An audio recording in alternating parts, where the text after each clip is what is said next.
but we were also assisted today by friends from neighboring communities here in Rhode Island, which is a terrific way in which our colleagues from throughout Rhode Island have been assisting. Today we had extra help from North Kingstown, North Providence, East Providence, Central Falls, and Pawtucket.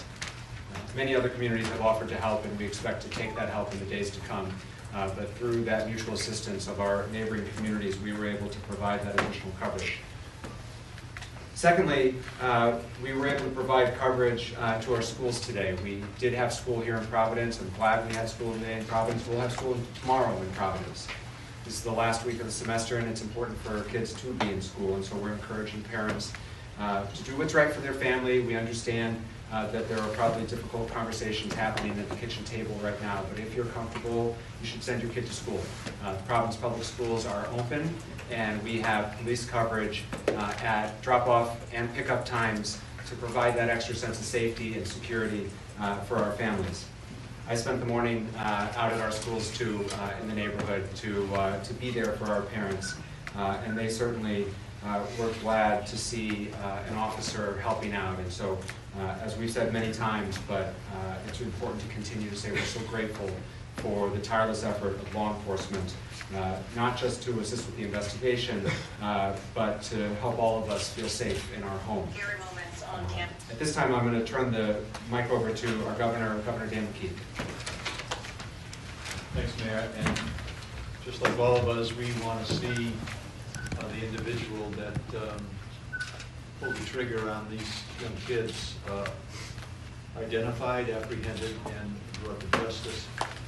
I can tell you that from the state level, we're continuing to coordinate our state police and instruct the colonel to make sure that all the resources that are available are being employed through the direction of the mayor, but that partnership is incredibly important. I also know that the schools are not only being impacted on the higher education in Providence and also K through 12, but I also have heard and have been in contact with our Commissioner of Higher Education, Shannon Gilkey, along with our Commissioner of K through 12, Angelica Ponte Green, to make sure that we are reassessing all safety issues in all our schools in the state of Rhode Island, and more to come on that. The issues that have to do with mental health, coordinating around the state through our higher ed and through our K through 12. I've assigned Director Leclerc to make sure that they're coordinating all of the social services, all the mental health that's out there, so that we can kind of also deliver that on a statewide basis. I was at Family Services Rhode Island today on Hope Street, and just seeing what they're doing, and it's being duplicated all around the state of Rhode Island. So I think it's important that we do everything we can out of the governor's office to support what's happening at Brown, the community at Brown, Providence, but also knowing that this is impacting on a statewide basis. So we're deploying that efforts to make the effort to let people know that we want to do everything we can so they can be safe and feel safe. And then finally, we want to make sure that all Rhode Islanders know that everything that is physically possible is being done, and partnering in with our federal, the FBI, our state law enforcement, and also the local law enforcement to bring an individual and identify and bring that person to justice. We also have been involved in communicating with the League of Cities and Towns today. Through Randy Rossi, they've sent out a message to deploy their vehicles, their police vehicles, at the beginning of school day, at the end of the school day, all around the state of Rhode Island to, again, show that we're serious about having people and their families feel safe, and that everything that's being done to make sure that happens on a statewide basis, because this has become a statewide issue that is being impacted families and people throughout the state of Rhode Island. Yeah. Now we'll hear from Colonel Oscar Price. Thank you, Mayor. Thank you all for being here again. Here we are once again to provide you some of the highlights and the progress that the Providence Police Department, along with several agencies, have gotten together and stepped up to come up to this. I want to remind you that this is a very active investigation, very complex investigation, and it's the dedicated work of the men and women of the Providence Police Department, the Detective Division, the Community Response Team, the Special Response Team. It's all hands on deck. And on top of it all, you have the state police who's assisting us and every other federal partner that has been in this building for several hours. And I want to commend and applaud them for the work that they have done. And that includes the FBI, HSI, ATF, the IRS, the marshals, and several other agencies, analysts that are here. So it's pretty active because we want to make sure, as the governor stated and the mayor stated, to make sure that we identify this individual and bring him to justice. Our work that initiated today and continues to initiate for a while since it started. We're at the 49th hour, and there's no one that wants to put this individual in handcuffs than us.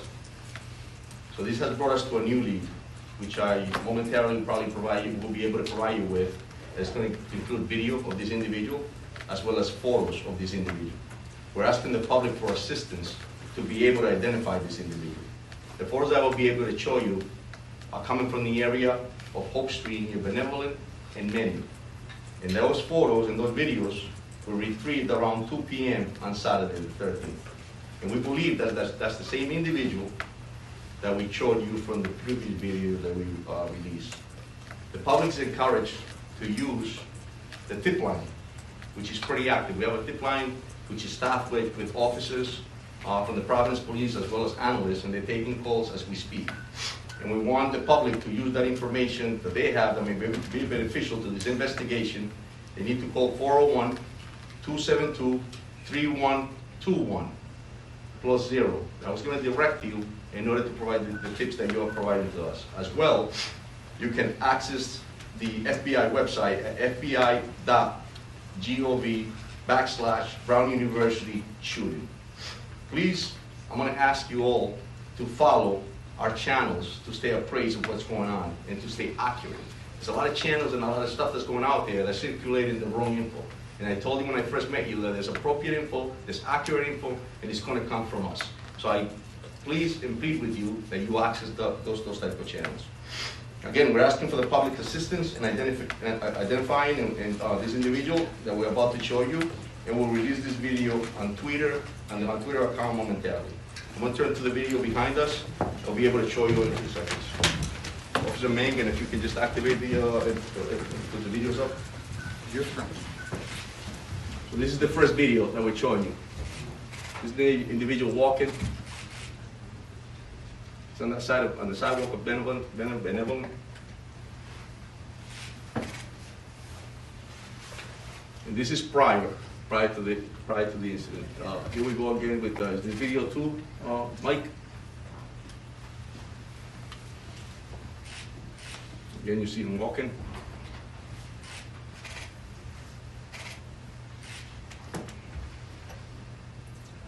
Go on to the third video.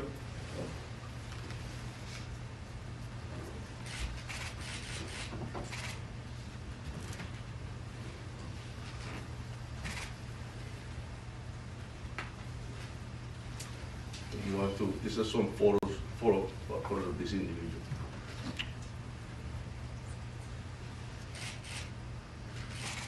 And they will all be time-stamped. The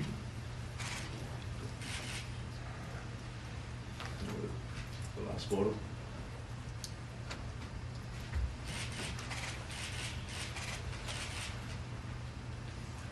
Thank you. So we'll be providing this as well, and I ask you all to please make sure you all put them up, and then anybody in the public that has any info about this individual, we ask that you call our tip line, and we'll also have the numbers and the website listed.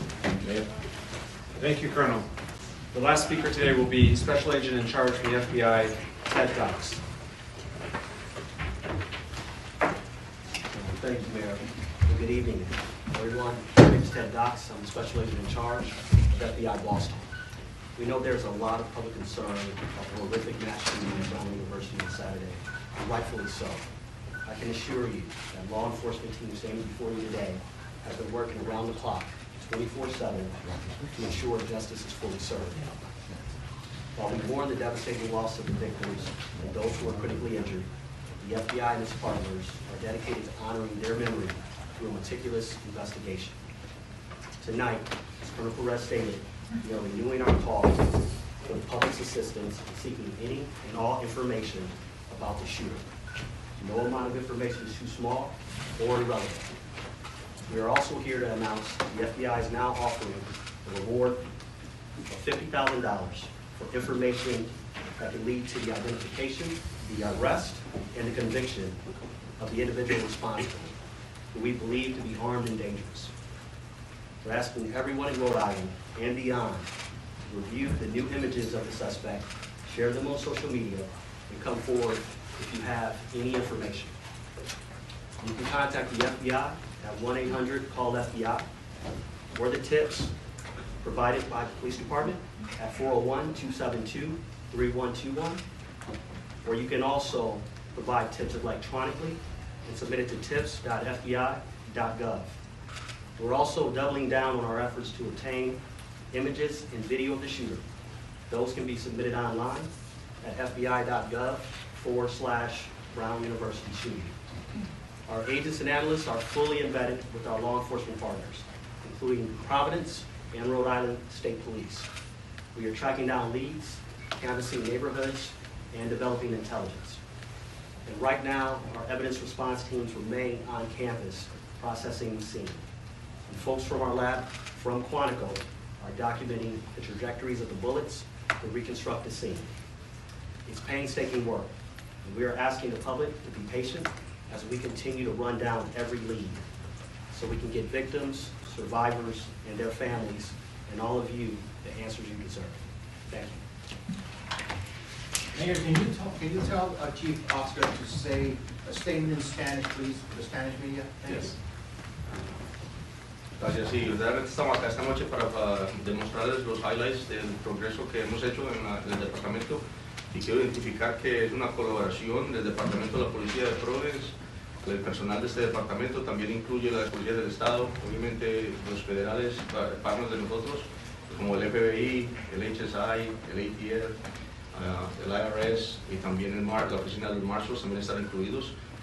Acabamos de mostrar 3 videos los cuales depictan lo que es esta persona que estamos buscando y le pedimos al público que realmente si ven esta imagen y lo conocen a la persona, que llamen a los números que le acabamos de dar y te los puedo dar cuando terminemos acá para que ellos nos den esa información y así nosotros tener la posibilidad de identificar a esta persona y traerlo a la justicia. Mr. Attorney General, with these new images that are being Dan, go ahead. released. Hi, Mayor Dan Janey from NBC 10. I just want to ask a question. These videos and images were actually very good that you just showed. They were from the day before, and I'm just wondering, why didn't we release these a little bit earlier? Did you just get them today? And can you explain, because that's going to be a question from Of viewers. course, and that's a great question, Dan, and I'll tell you that it takes time. I've mentioned it before that investigations are very complex. And when you're doing canvassing areas or when you're developing evidence, sometimes you get directed to another direction, and then that's what makes you go back to certain areas and continue to investigate. Here we are at the 49th hour, but I got to commend the dedication and professionalism of all of us that I mentioned earlier, because it's that passion to bring someone to justice that led us to get this info that we got today to be able to provide to you. Mr. Attorney General, Colonel, are you with still these leading images the and investigation? photos, One second, Sorry. with these images and videos, are you all going to distribute them so the media can distribute them? And then, you are. And then, Yes. Mr. Attorney General, yesterday you made it clear we didn't have an image of this person's face. Now these images show we do have this person's face. Is this going to be key in solving this case, which you seem very dedicated in doing? Yeah, look, I think as I've said multiple times today, that these investigations are like threads that you pull on a garment. And some of them you pull and the garment doesn't open up, and other ones you pull and the garment comes undone. I think when you go out and get a better image of the person's face, that can only help the public help us identify this person and confirm that they're the right person when that time comes. The prosecutors today have been working with the law enforcement agents and police officers to advance this investigation, and I would describe today's work as making steady progress to identifying the person that we saw in the video that was released yesterday. And the sooner we can identify that person, the sooner we can, I think, blow this case open. But that's work that has to happen in the next 24 to 36 hours. Mayor, It's led you to believe that there was no further threat to the community today. You mentioned yesterday that there was no additional evidence. Can you just expand upon that to? It's the same as yesterday, which is ever since 4:05 on a Saturday, which was when the first call came into ground. There's been no new, credible, specific threat anywhere in the Providence community. With respect to Mayor, there was no threats made prior to the shooting, so how can people feel safe with that information? The way in which we are trying to reassure our residents is through a noted, visible police presence throughout the community. It is going to be hard for my city to feel safe going forward. This has shaken us. That will be true tomorrow. I suspect that will be true the day after the general convicts someone. This is a process to restore a sense of safety. But we're going to take those step at a time. And the first step in what we're trying to provide today, and which we did well with the assistance of our neighbors, and we're grateful for it, is a noted, visible police presence to provide some confidence for families that are taking their kids to school, people who have to get to work a shift. You know, I spent lunchtime today walking down Thayer Street. And for our guests, Thayer Street is the commercial district right adjacent to campus.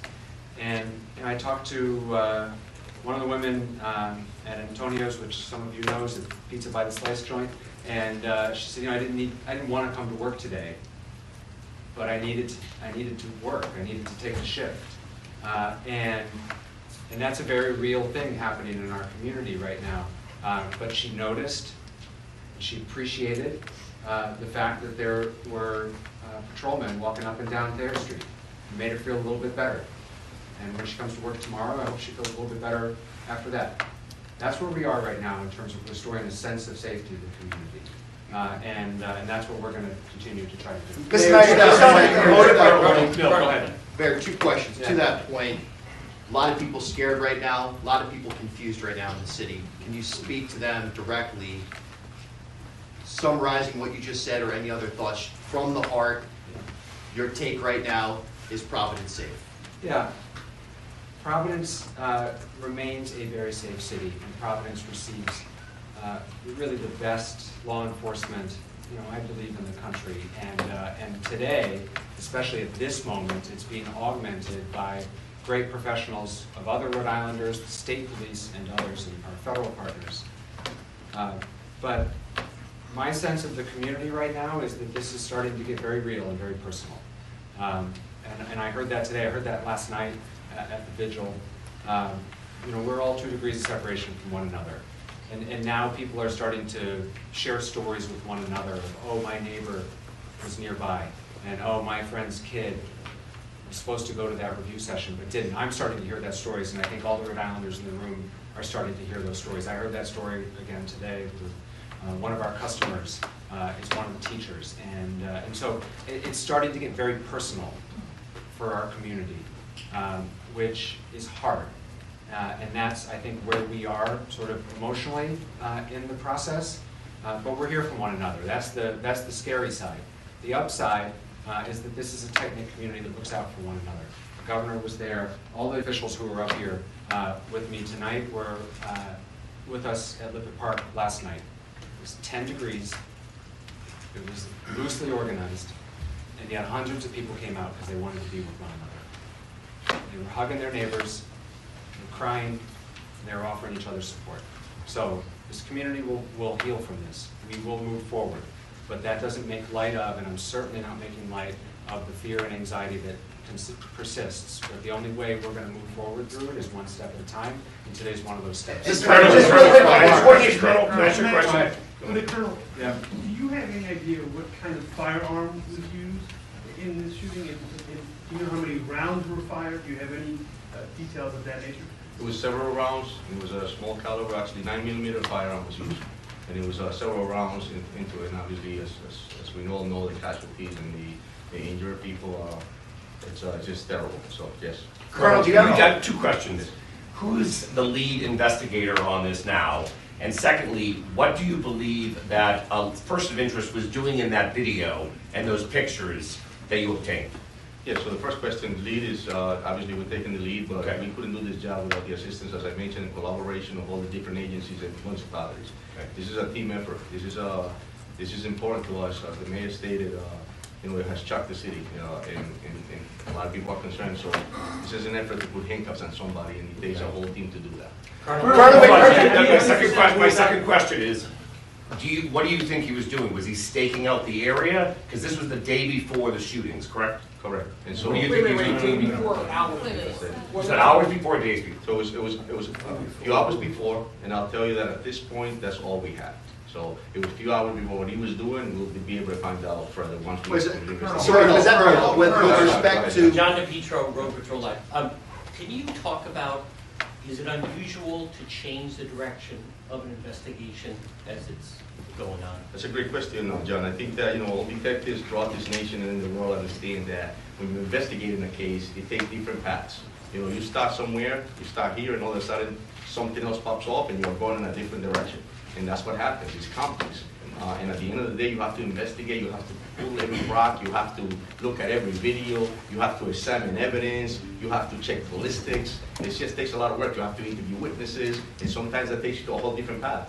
And as a police officer and a detective, you have to make sure that you don't get into the tunnel vision in order to be able to get right answer. So yeah, they do change. Are you concerned that the more time passes, it'll be harder to make an arrest? I'll tell you, It's been a couple days. every minute counts, but what doesn't stop is the dedication and professionalism of this department as well as our partners. Do you have any reason to believe that any of the victims, whether the victims who died or the others, were targeted by this shooter, or that he was just shooting randomly and just randomly? That's all part of the investigations so we'll continue to investigate. And then can you further. also, thank you, can you also explain, the FBI today was searching in the bushes and kicking around the snow, or like moving the snow on Waterman Street. We have known since Saturday that the potential suspect walked down Waterman Street. It was in the first video. Why would you be now looking in the bushes for something on Waterman Street 2 days later after it snowed? So I just answered John the same question on how investigations, they turn and lead you in a different direction. We might have used all our energies in the first few days to investigate something, and here we are now heading back to that same place, continue to investigate, and that's why you saw that, because the investigations change on a daily basis. Colonel, on the travel of the 911 caller, emergency calls that came in, when the first 911 calls to come in, were those dispatched by Brown University Police or Providence Police? It was dispatched by the 911 center, and yes, we responded immediately within minutes. You saw the Providence Police cruiser pull up. So Providence has been the lead investigator on this from the beginning? That's correct. Colonel, just real quick, have you received any leads or indication on whether this was personally motivated, political, or otherwise? Are there any threats to Brown that they've turned over that would give us an indication of why this might happen? It's a great question, and that's something that we're all asking ourselves, and we'll continue to investigate to be able to get that answer. Colonel, based on the Do you have reason to believe that this person is no longer in the community? Because can you continue to try to reassure the public that they are safe, but you also just said that something with this person you believe is armed and dangerous, so how can both be true?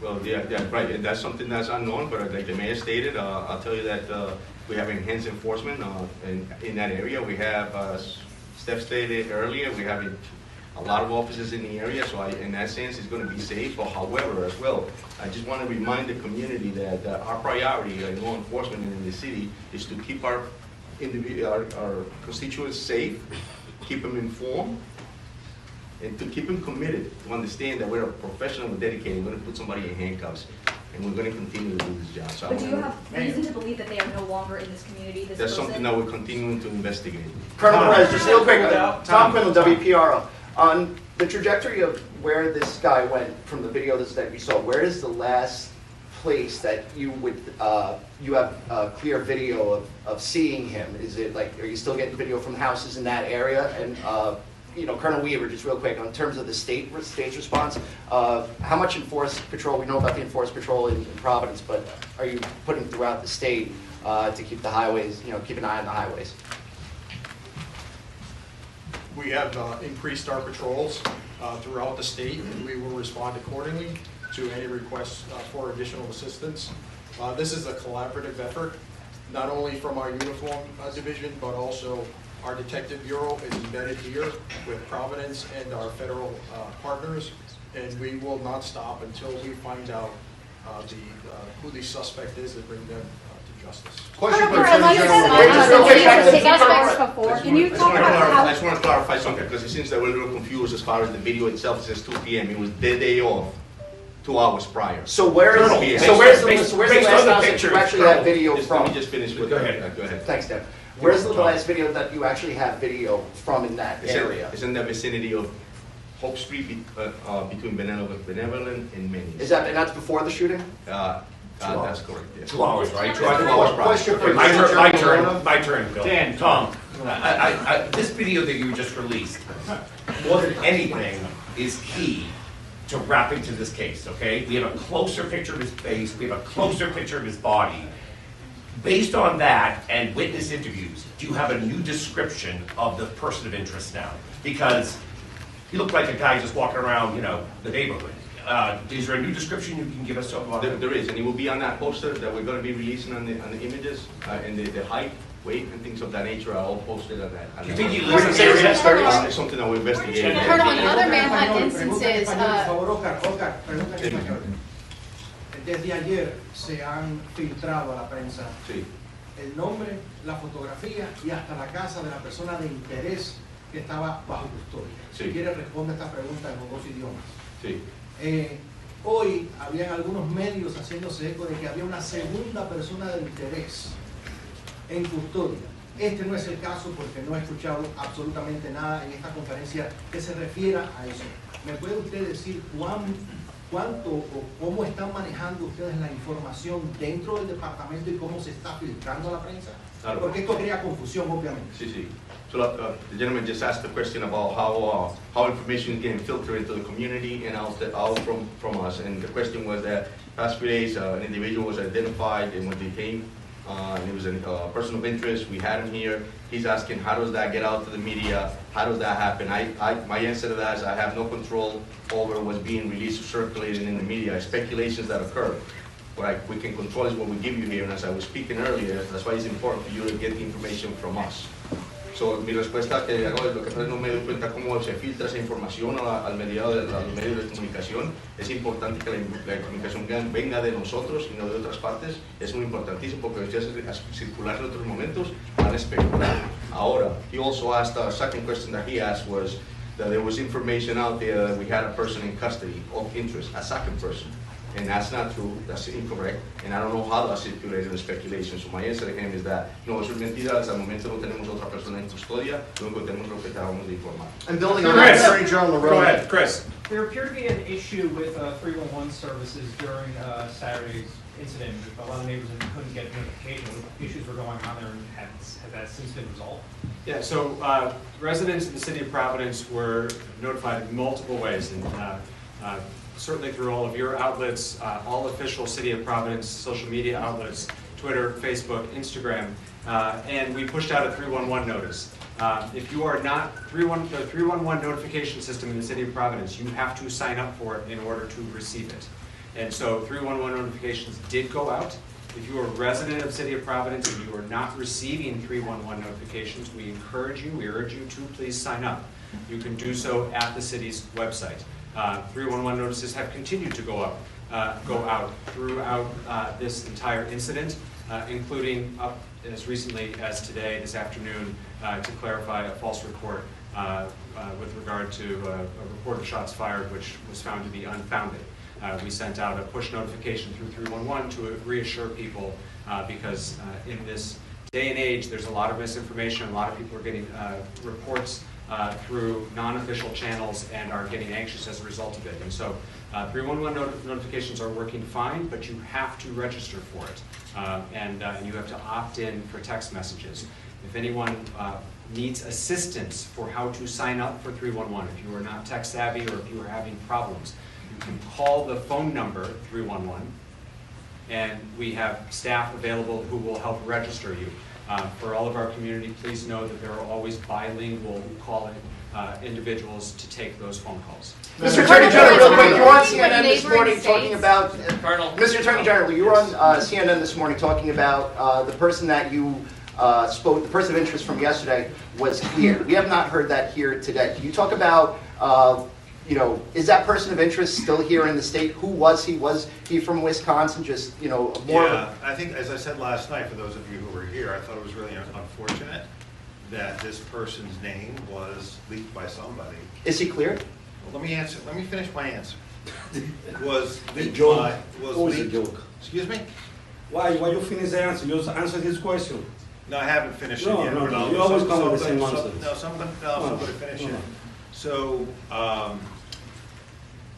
the person who was held, it was unfortunate that his name got leaked, because it's one of the reasons why we use words carefully, and detaining someone because they're a person of interest is different from having the person in custody that you're gathering evidence to charge. I mean, that's a place in an investigation that eventually you get to, but we weren't there with this individual, so it's hard to put that name, you know, back in the bottle.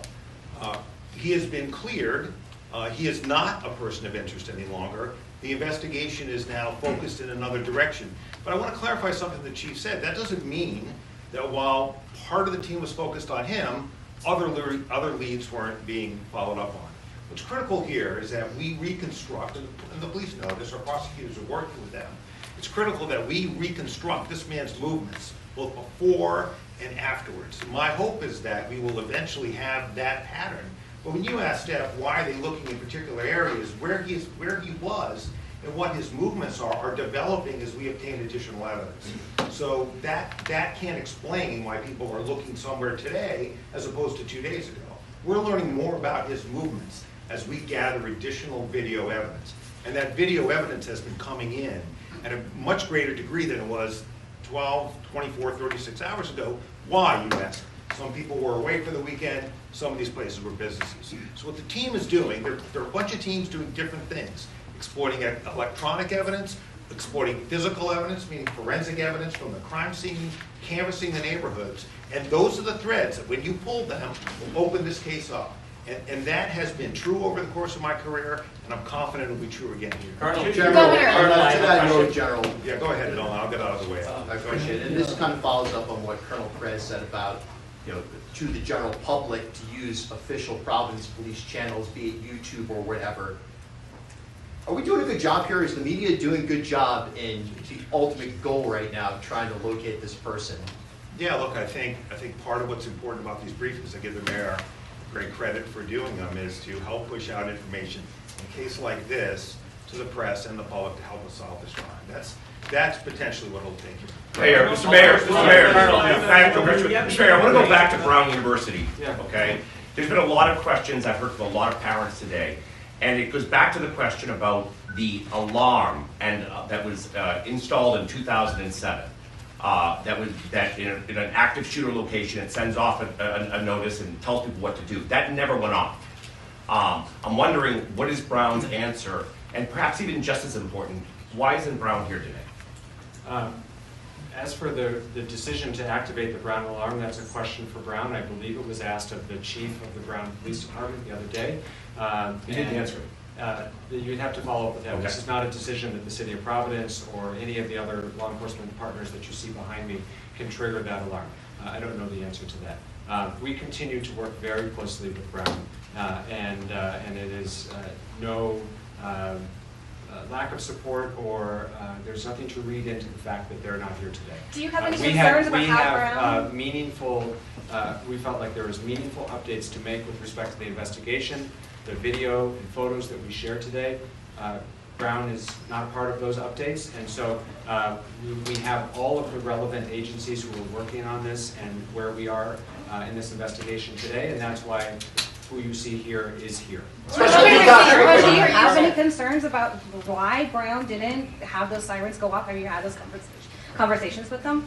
Again, Brown has to answer that question, but it is clear that, and the Colonel mentioned this, and we've talked about it a couple times over the last 2 days, the police response to the initial call was swift, timely.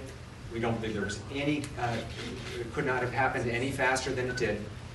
And so I can't speak to, honestly, don't know a lot about their alarm system, and you'd have to ask them about it. But in terms of our response, it was nearly immediately. There's a lot of presence in that area, and Brown PD responded very quickly. In all respect,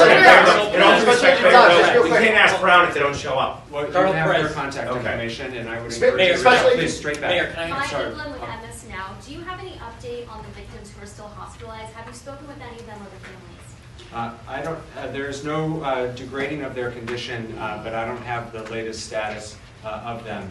I've not spoken to them since yesterday, although I know other people have, and we're happy to try to get you an update for our next. Mayor. President Mayor, President Mayor, Donald Trump for- says that I Brown have a is to question. blame here, For saying Colonel. that the onus of this tragedy is on the school itself.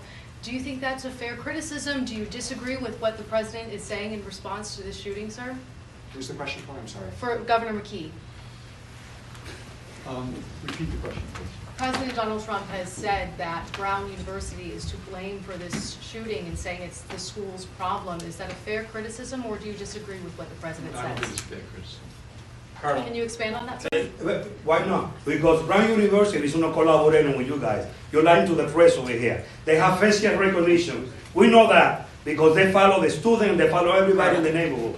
Facial recognition. They need to release that data to everybody know who the guy in the video. We got the video Saturday. Governor. Why you guys release the video today? Governor, Doesn't make sense. The question. Governor, All right, you guys, hold on. listen, Colonel, I have just a question. John, please, just for a second. A couple things. First of all, Brown University and Brown Public Safety, Brown Police Department has been a close collaborator throughout this process. That's not true. I do not accept that criticism. Oh, come on. We know that. Secondly, everyone you see behind us, we've all been working for now 49 hours. We're tired. We're serious about the task at hand. I know all of you have been working very hard, and I suspect all of you are just as tired. The press has been a great partner in pushing out relevant, factual, timely information, and we are grateful for that. This crowd has grown a little bit over the last 48 hours, and I know that people are weary, and so I'm asking, please, for a little bit of patience and grace, and we have been fully transparent. We continue to answer your questions. We will continue to do so.